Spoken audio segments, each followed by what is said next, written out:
So Japan and the US are allies, right? And whatever happens between the US and China, we're stuck in the middle. Will we have to confront China because of the US, or will things settle down? Either way, our alliance with the US is crucial for our security. So how the U.S. China rivalry plays out is a big deal for Japan. Does it mean they'll clash in every way? Not really, unlike the US-Soviet conflict. There are 4 areas: military, politics, economics, and global issues to consider, or else you'll get the policy wrong. First, military aspect. China's military power has clearly expanded with their economic growth. They aim to reach US levels by 2049, their 100th anniversary. Regardless of past US self-reliance policies, they now want to strengthen deterrence with allies. Establishing a new alliance like AUKUS is a big deal. That's one thing. Then there's Quad: US, Japan, Australia, and India. It isn't a security mechanism, but it is important strategically. In this sense, the US has steadily built up deterrence against China.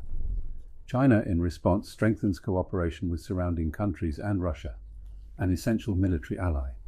Things like joint exercises in the East China Sea, for example. I reckon this military confrontation will continue into the future. So the place likely to heat up the most is Taiwan. China sent numerous fighter jets into Taiwan's airspace. Meanwhile, the US, as Taiwan's President Tsai Ing-wen confirmed, is holding military trainings in Taiwan.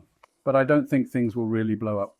If it does, it could lead to a US-China war, unless China decides to attack Taiwan considering the cost. The US has been vague in its Taiwan strategy.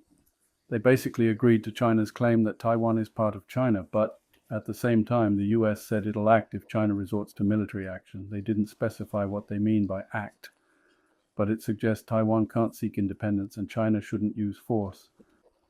Japan holds a similar policy. Japan respects the One China policy, but wants a peaceful resolution to the Taiwan issue. So, Japan needs to ensure that China doesn't use force against Taiwan and that Taiwan doesn't unilaterally declare independence by creating a balance and fostering relations with China and Taiwan. That's the military side. Next is politics.